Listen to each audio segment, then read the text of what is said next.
Bali ito, may ATV dito.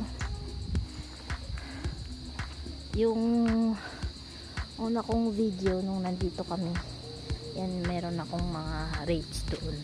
So makikita nyo. Ito yung parang reception area. Go to. Ayan.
Pwede ka magkayak pala dito sa lake side na to, kasi dun sa kabilang side malakas yung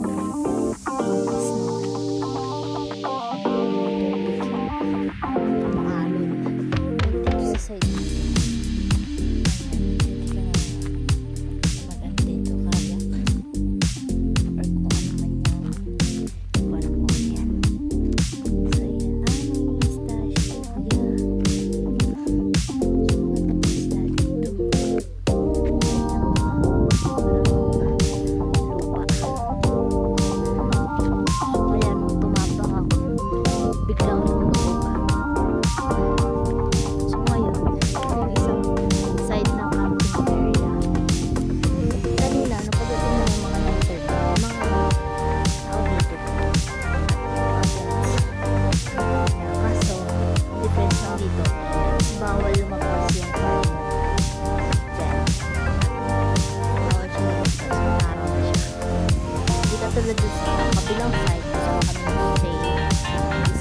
Katabi mo yung car mo.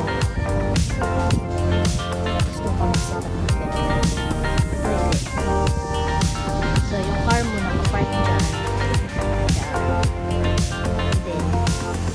Then, dyan dito kapag pwede mag-set up ng tent. And yung mga puno kasi dito, unti lang.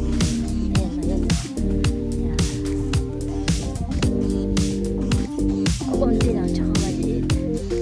Pero, ano naman yan, positive side is yung lalatagan mo ng text, madami. Hindi siya sakit sa likod. So, ayan.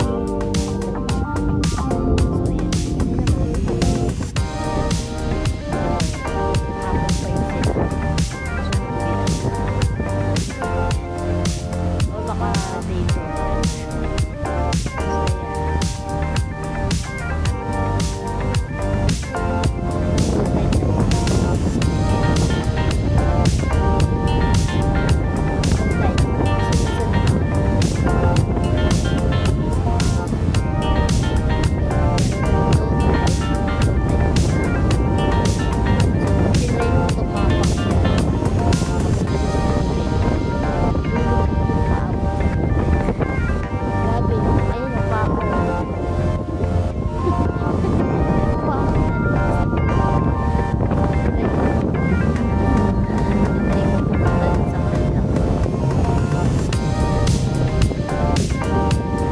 Lakas ng hangin dito. Kasi walang sasalag ng ano eh. Hangin eh. Kasi open. Parang open siya. Open air. Mga puno dito lang.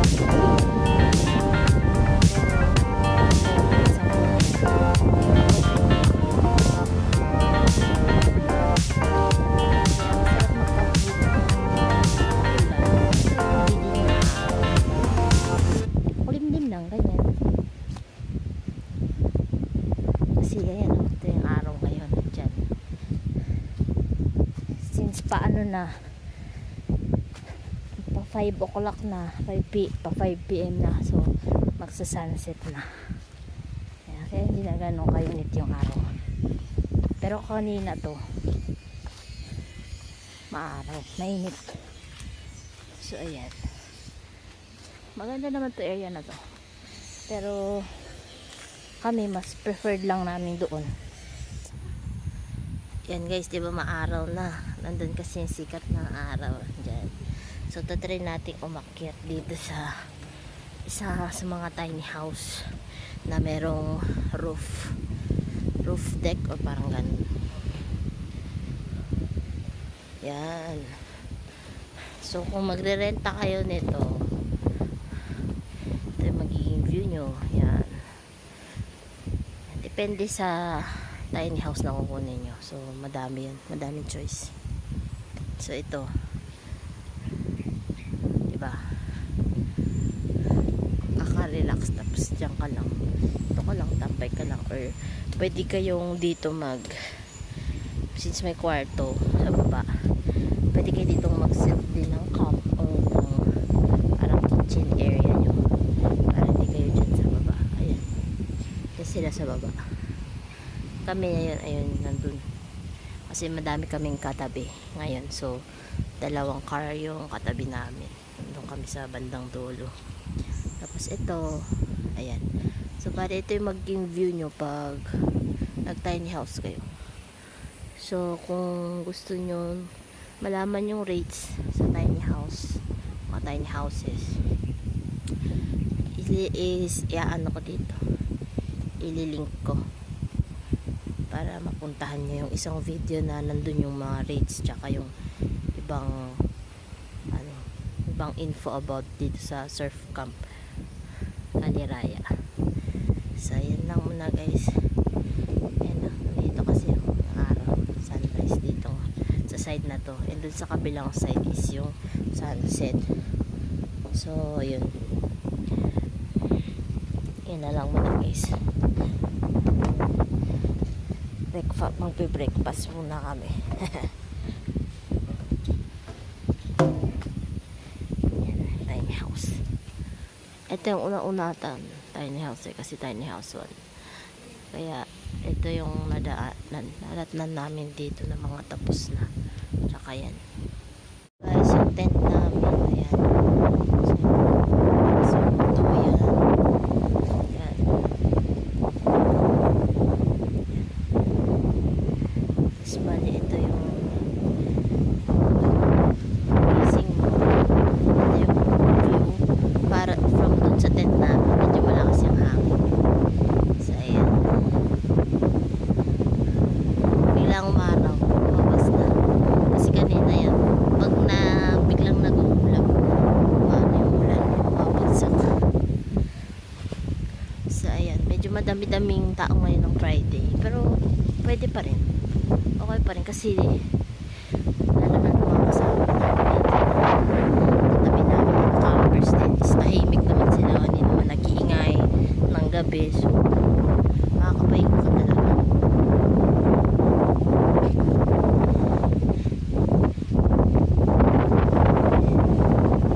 Sahing na kami. Sahing ng bigas. So ito yung ano namin. Stove namin. Yan. Dalawa. Kasi isang pang saing, isang pang luto-luto.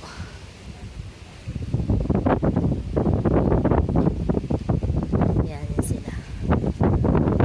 Sana ganito na lang. Malakas na yung hangin pero hindi yung ulan.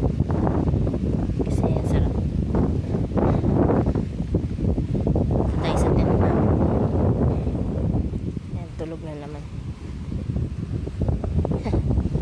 Yan.